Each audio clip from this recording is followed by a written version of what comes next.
vous êtes devant vos écrans de cinéma à la maison, mais imaginez que vous êtes dans la plus grande salle de cinéma de Toulouse, ce qui habituellement est le cas pour l'inauguration du festival.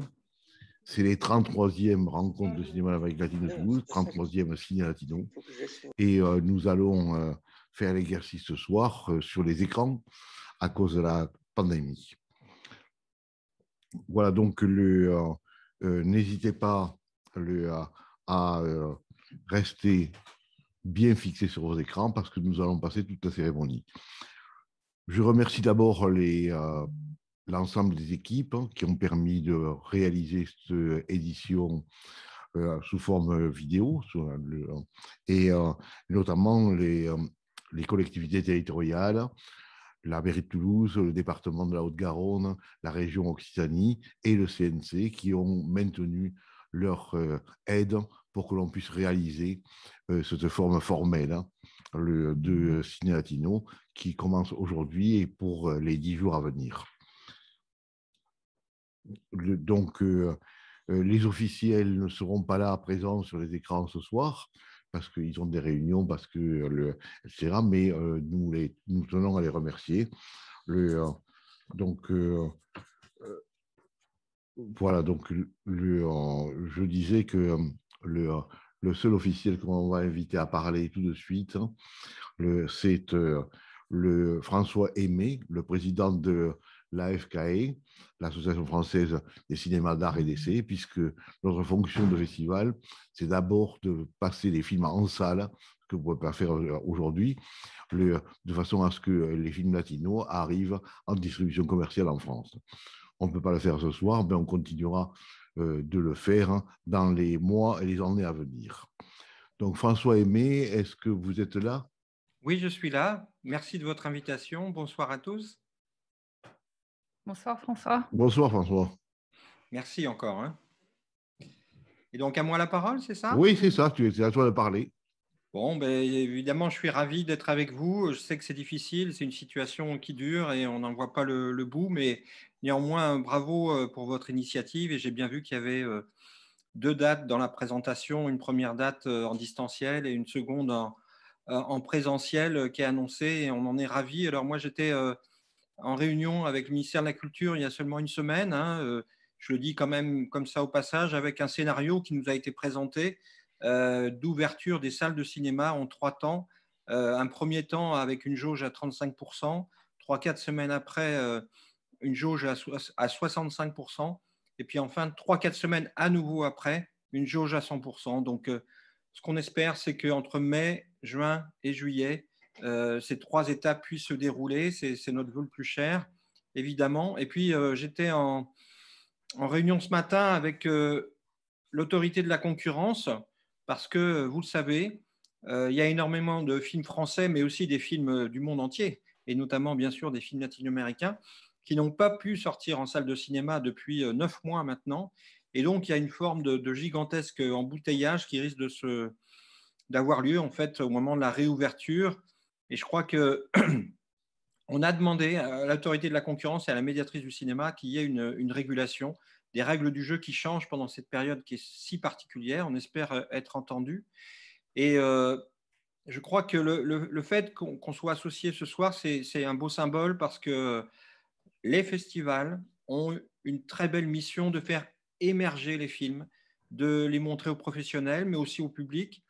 Et ensuite, les salles de cinéma prennent le relais. Et je pense que dans le contexte, les salles de cinéma, mais aussi les journalistes, je tiens à le dire aussi parce que c'est capital et ça fait bizarre depuis quelques mois de lire le journal sans lire de critique de cinéma. Et donc, je tenais à souligner ce point parce que, on le sait, il y a cette pandémie, mais il y a aussi des changements de comportement, il y a aussi un développement des plateformes, de nouveaux usages. Et plus que jamais, on a besoin de cette solidarité à l'intérieur de la filière, des gens qui défendent un cinéma indépendant, un cinéma inventif, un cinéma d'auteur. Et je crois que votre festival, évidemment, j'en suis sûr même, en est un des plus bels exemples de la région. Voilà. Merci de votre invitation et très belle manifestation à vous. François Aimé, merci d'être présent avec nous. Donc, Voilà, donc on va parler bien sûr de la programmation en soulignant d'abord que les films latino-américains ont été réalisés pendant cette période de confinement et qu'on a reçu un millier de films pour en choisir une centaine. Donc, ce n'est pas la production qui est en panne, ce qui est en panne, c'est la distribution, et notamment la distribution en salle à cause du confinement. Donc, on espère que ça va se lever petit à petit. En tout cas, on fera tout pour faire que ça se lève le plus rapidement possible. On va parler maintenant de la programmation. Et d'abord, je vous propose de regarder la bande-annonce de cette année qui parle de la programmation. Elle arrive.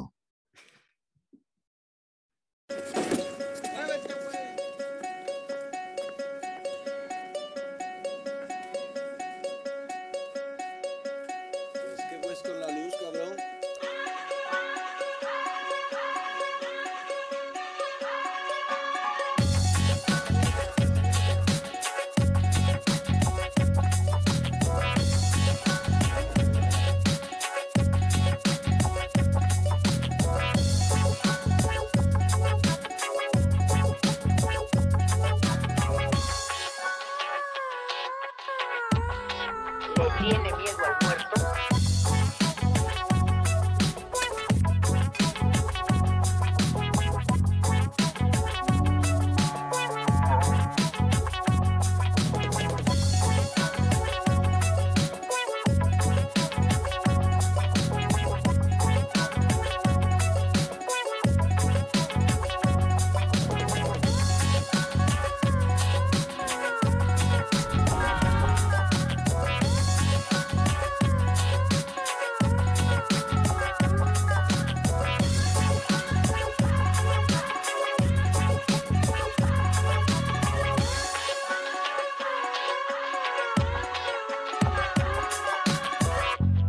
Son buenos, pero si los provocan, que se aguanten.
Parce que d'habitude, quand on fait ça, là, je l'ai... Là, c'est le micro, c'est pas l'eau-parleur.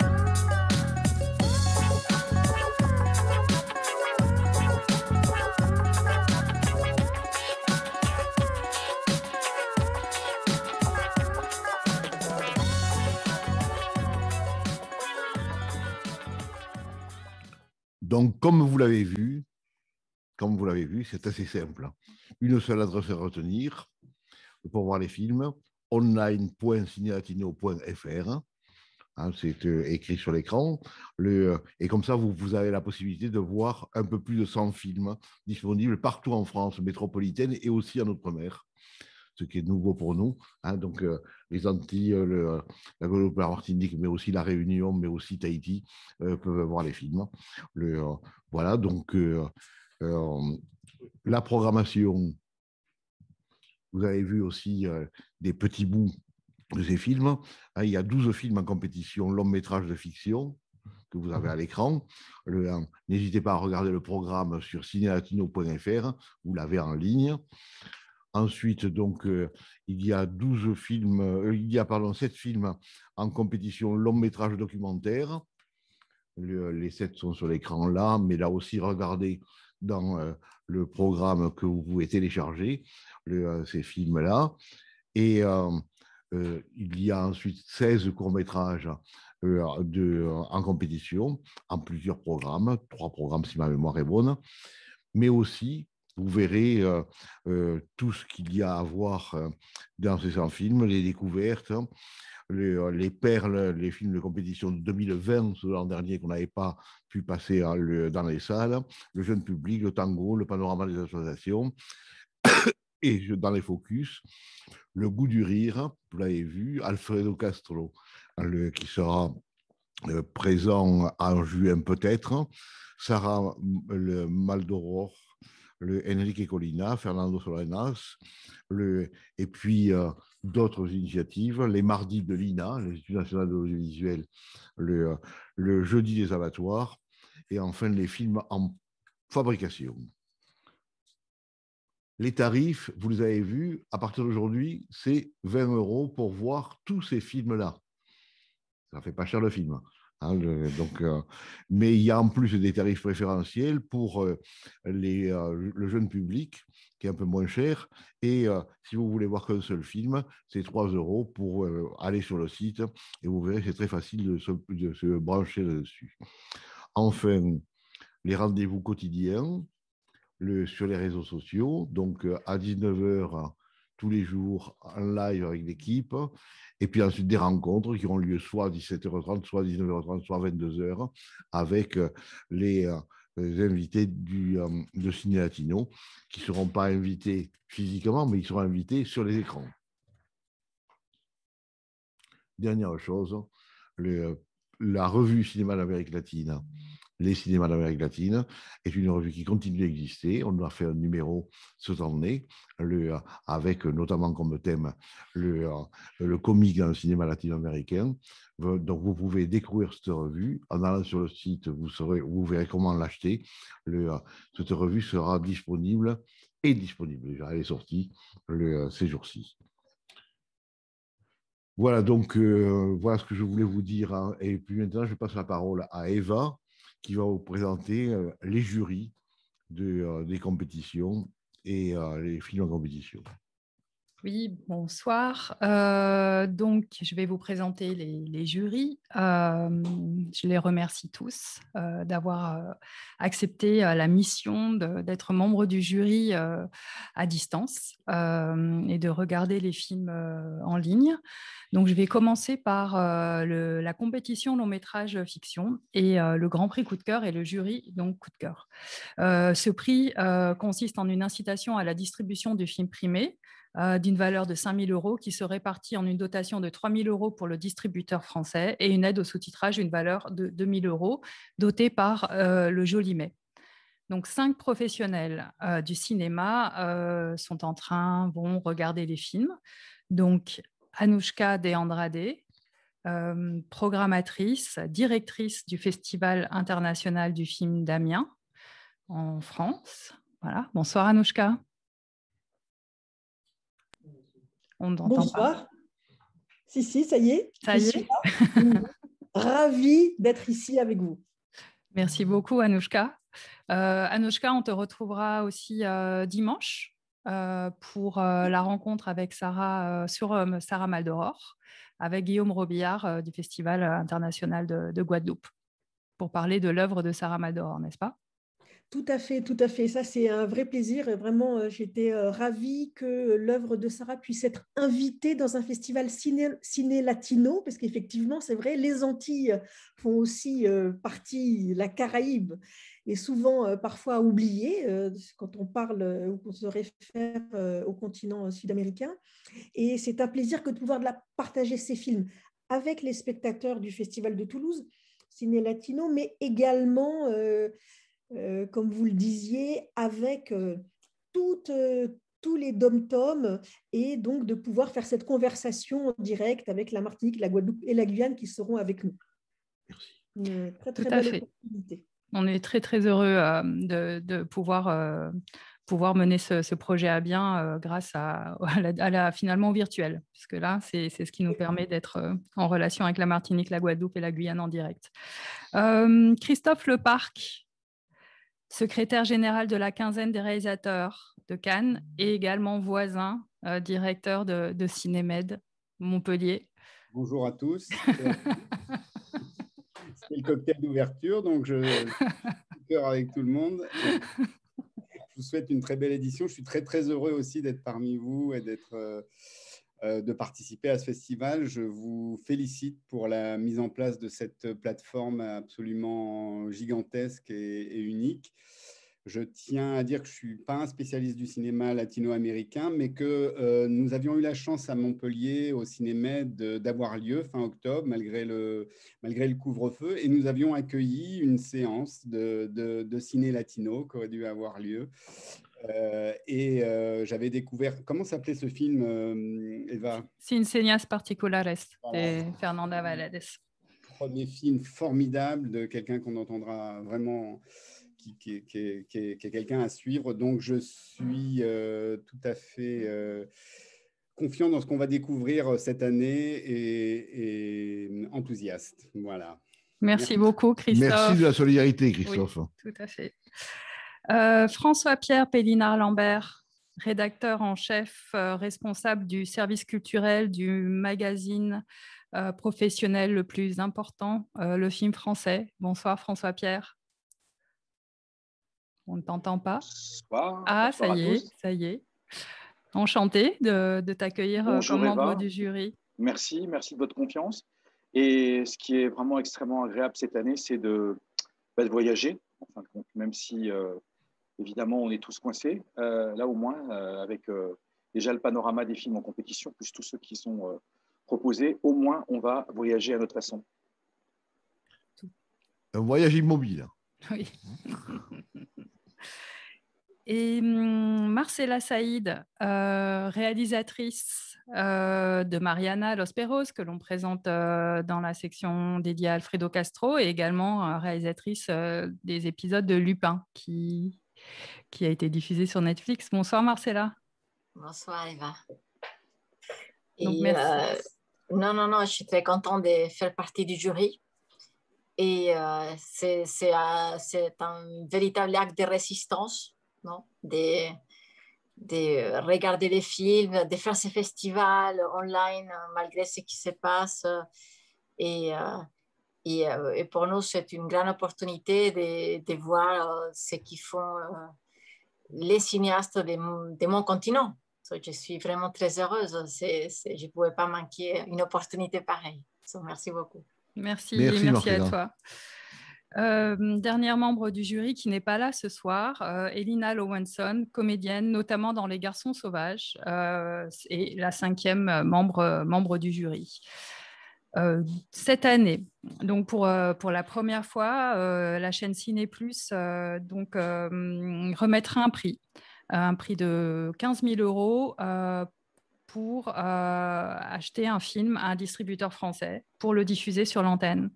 Bruno Deloy, le directeur de la chaîne, nous renouvelle sa confiance puisqu'il est déjà associé à Cinéma en Construction. Bonsoir Bruno. Bonsoir Toulouse. Je voulais saluer Esther, Eva, Francis.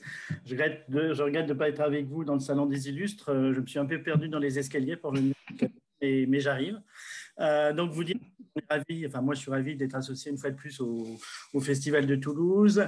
Un petit clin d'œil à Marcela qui a reçu le prix Cinéma en Construction il y a quelques années sur un de ses films, sur le prix Ciné Plus. Donc je suis heureux de la retrouver aujourd'hui dans ce jury. Un petit clin d'œil aussi à Anouchka, voilà, les amitiés des festivals du Grand Nord. Vous dire que, comme l'a dit François Aimé tout à l'heure, il nous importe, même nous acteurs du digital, du numérique, de ce monde nouveau apparemment, de respecter la chronologie des médias et de faire en sorte que la prévalence du cinéma se fasse d'abord en salle.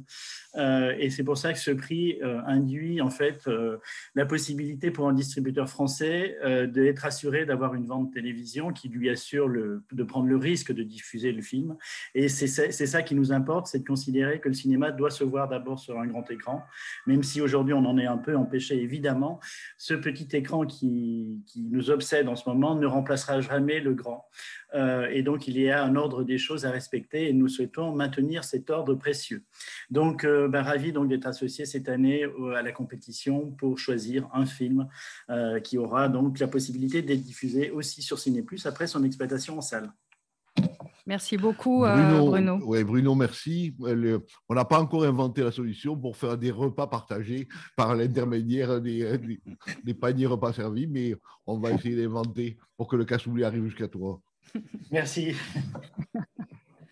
Je passe ensuite au prix de la FIPRECI. La FIPRECI, c'est une association qui fédère les critiques de cinéma au niveau international. Elle a été créée en 1930. Elle remet des prix dans plus de 50 festivals. Cette année, 3 journalistes internationaux vont constituer le jury qui va primer un premier ou un deuxième film. Fred Arens de Synergie Belgique. Bonsoir. Rita Di Santo, The Morning Star, The Daily Mirror, The Tribune, au Royaume-Uni, également vice-présidente de la FIPRECI. Bonsoir Rita. Bonsoir. Et Pablo Starico de El País, Uruguay. Bonsoir. Merci à tous les trois donc, de faire partie de ce jury et voilà, de prendre la responsabilité de primer, de choisir parmi les premiers et deuxièmes films le film qui remportera le prix prestigieux de la FIPRECI. Merci à vous. Merci. Je continue avec le prix du syndicat français de la critique qui récompense un premier ou un deuxième film également. Ce prix permet de mettre l'accent sur les nouveaux talents que Ciné Latino révèle chaque année. Ce jury sera constitué de 3 journalistes, membres du syndicat français de la critique, qui organise la prestigieuse Semaine internationale de la critique de Cannes.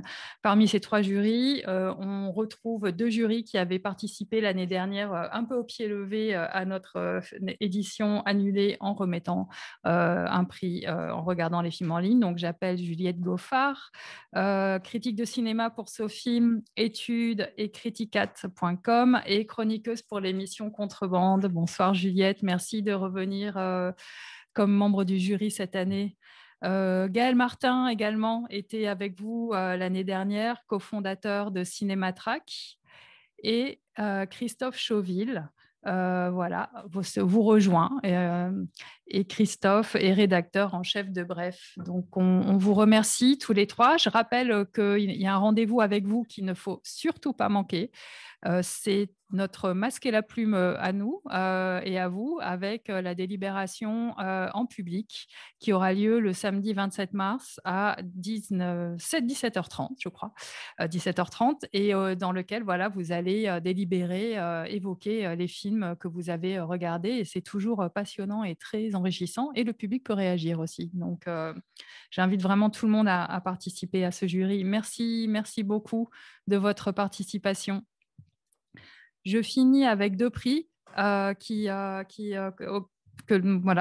le festival a vraiment à cœur de vous présenter, et on est très content. Le prix CCAS du long métrage de fiction et court métrage, c'est le prix des électriciens gaziers qui donc réunit un jury chaque année, qui regarde les films, qui débat pour choisir un film qui sera présenté donc à un public large dans des centres de vacances l'année suivante.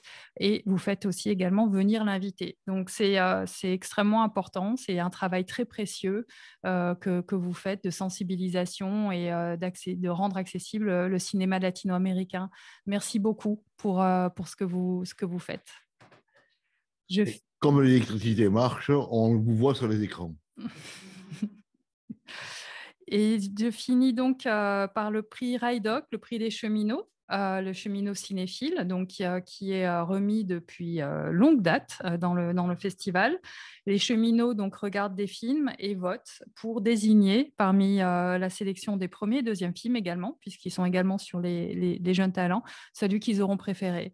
Et c'est un prix très important, et nous savons que les réalisateurs sont très sensibles à ce prix, comme pour celui de la CCAS. Merci beaucoup. Et l'un d'entre eux est sur l'écran. Voilà. Bonsoir, merci à vous.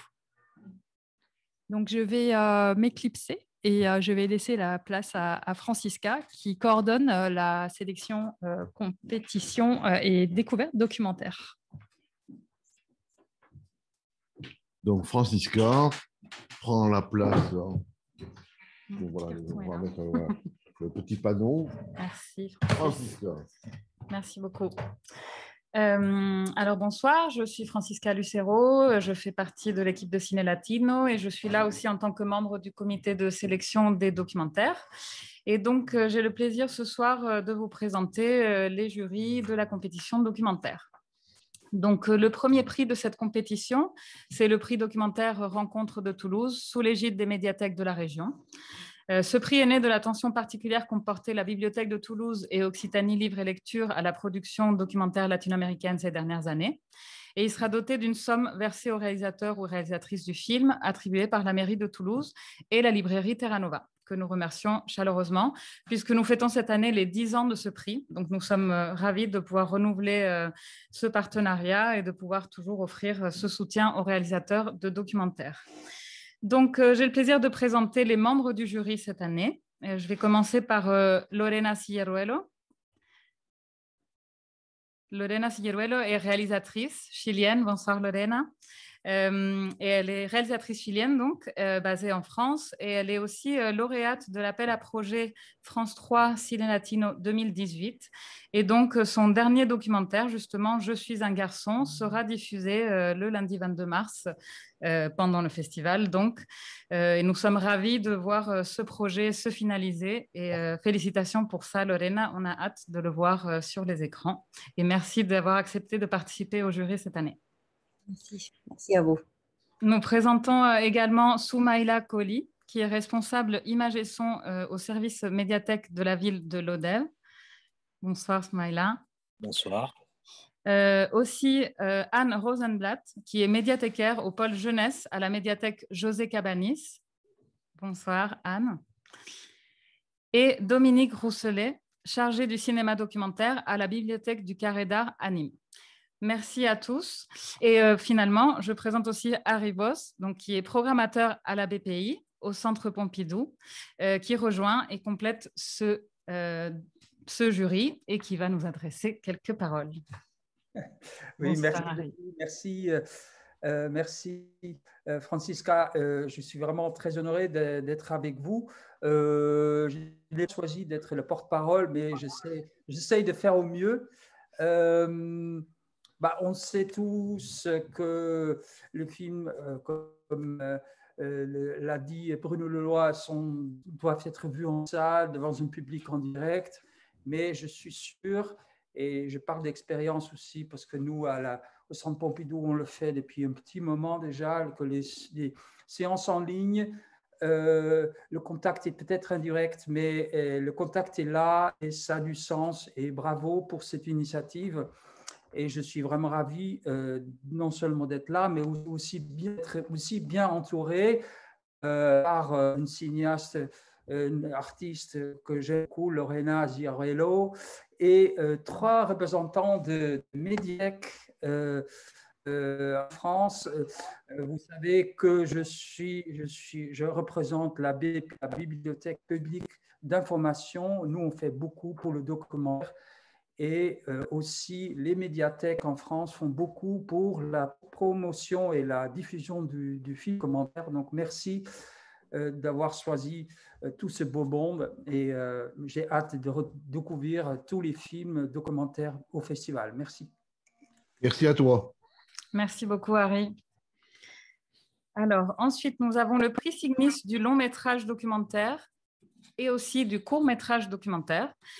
Donc, Signis est l'Association catholique mondiale pour la communication et cette association décerne donc ce prix dans la majorité des festivals latino-américains et dans plusieurs festivals internationaux européens, asiatiques et africains. Donc, le jury est composé cette année de Carlos Aguilera d'Espagne, de Philippe Cabrol de France et Chantal Laroche-Poupard de France également. Donc, merci à vous 3. Pour votre engagement et donc pour décerner 2 prix, le prix du documentaire, le prix Signis du long métrage documentaire et le prix Signis du court métrage documentaire. Ravie de vous saluer. Merci d'être voilà là. tous les trois.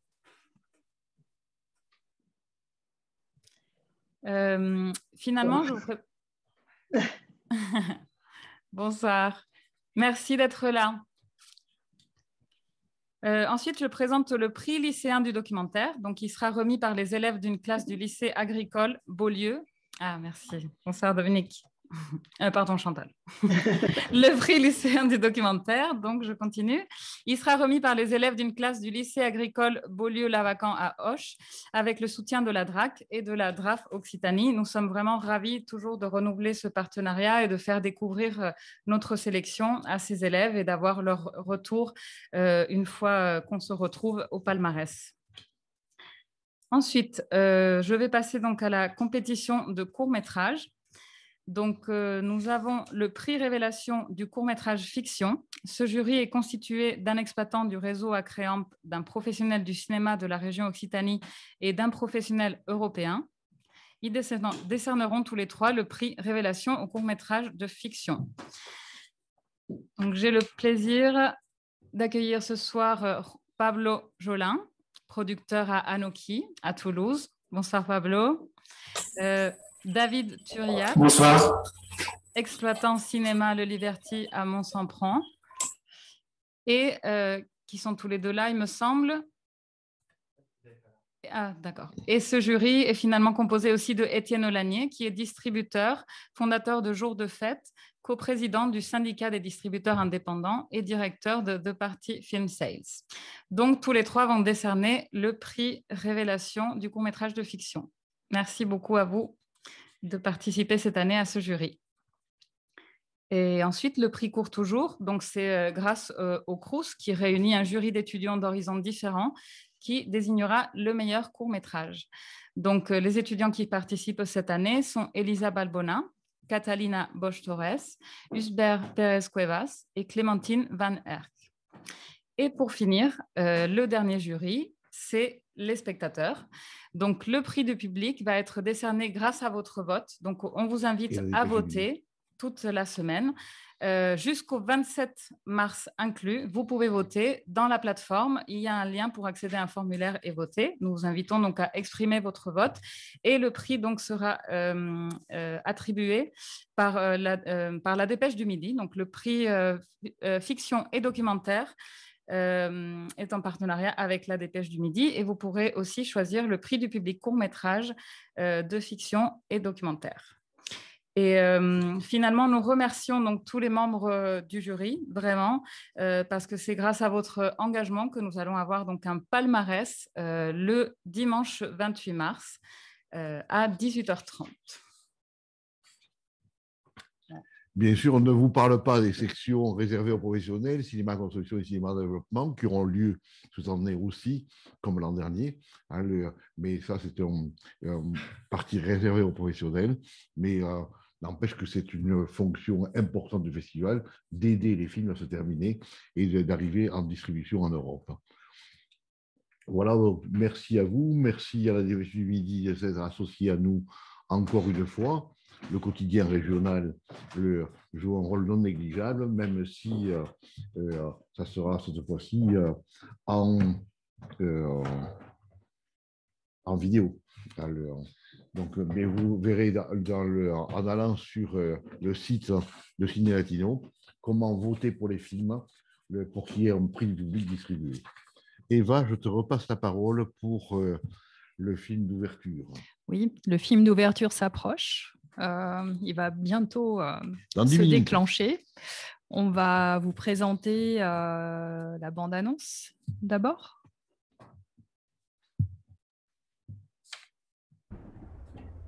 Según el diccionario, Gil es una persona lenta, a la que le falta viveza y picardía.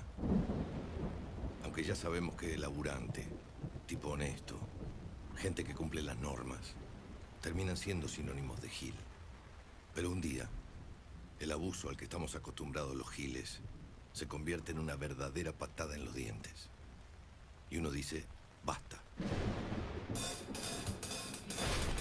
¿Ustedes creen que es momento para encarar una cosa así? Sí. Esto bien armado le puede dar trabajo a, no sé, ¿cuánto decíamos la otra vuelta, pa? Y 20, 30 personas. 30 personas. La idea es armar una cooperativa. ¿Y qué es una cooperativa? 2.153. Anóteme con eso, por favor. Puedo poner $100.000. 158.653 dólares. Este es el mejor momento. Peor no nos puede ir. ¿Qué más nos puede pasar? El resto del dinero que uno tiene en la caja de ahorro, en la ¿Cuánto dijo que se puede sacar por semana? ¿Pasa, Fermín? Ay. Bueno, escúchame, lo que venimos a contarles, a vos también te va a interesar. Un tal Mansi mandó a construir una bóveda para encanutar la guita que nos afanó. ¿Y si tienes razón? ¿Sabes qué estoy pensando? Que algo tenemos que hacer. Existe la posibilidad de que este hombre Mansi tenga un caja fuerte, una bóveda, no sabemos bien, ahí en el medio del campo. Probable que tenga toda la plata. La nuestra y vaya a saber cuánta más.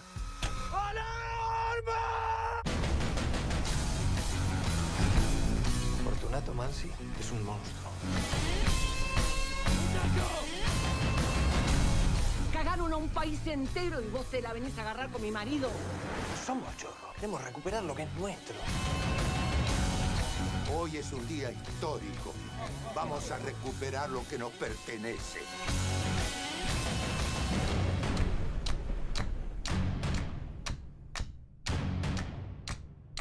¿Qué hace, Medina? Para que no me reconozcan. Pero no hay nadie acá. Nunca se sabe.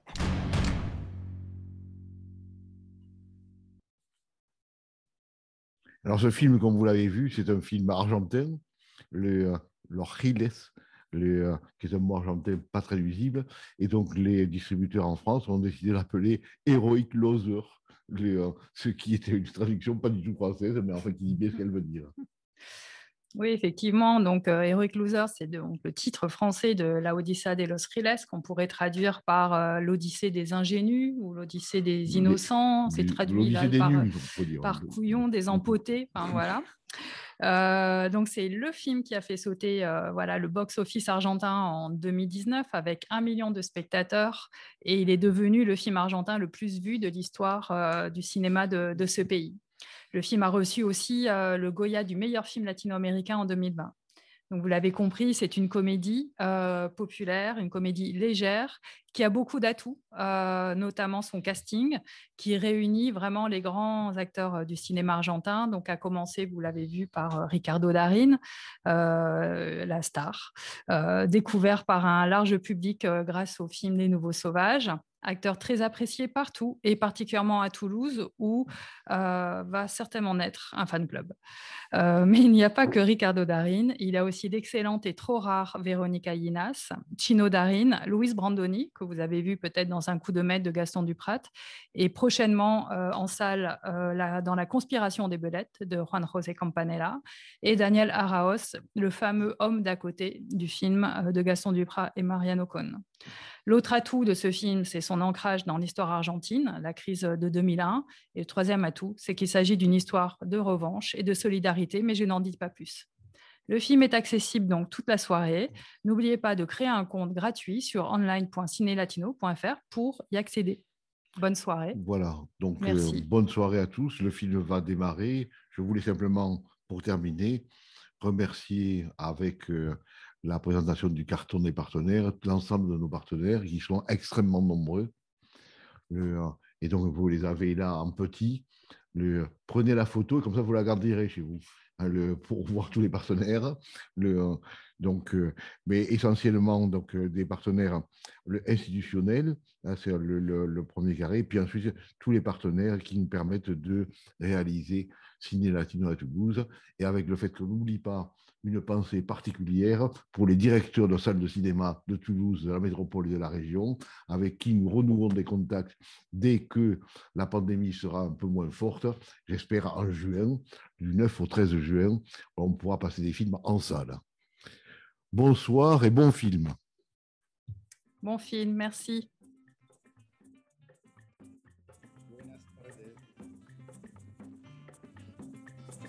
Dime cómo cómo te sientes después que pasó el ciclo. Dime cómo te encuentras destrozada en el amor. Dime cómo te sientes después que pasó el ciclo. Dime cómo te encuentras destrozada en el amor. Yo sigo contento cantando alegre y feliz. Tengo una buena negra que me quiere solo a mí. Tengo una buena negra que me quiere solo a mí. Y tú vas por la calle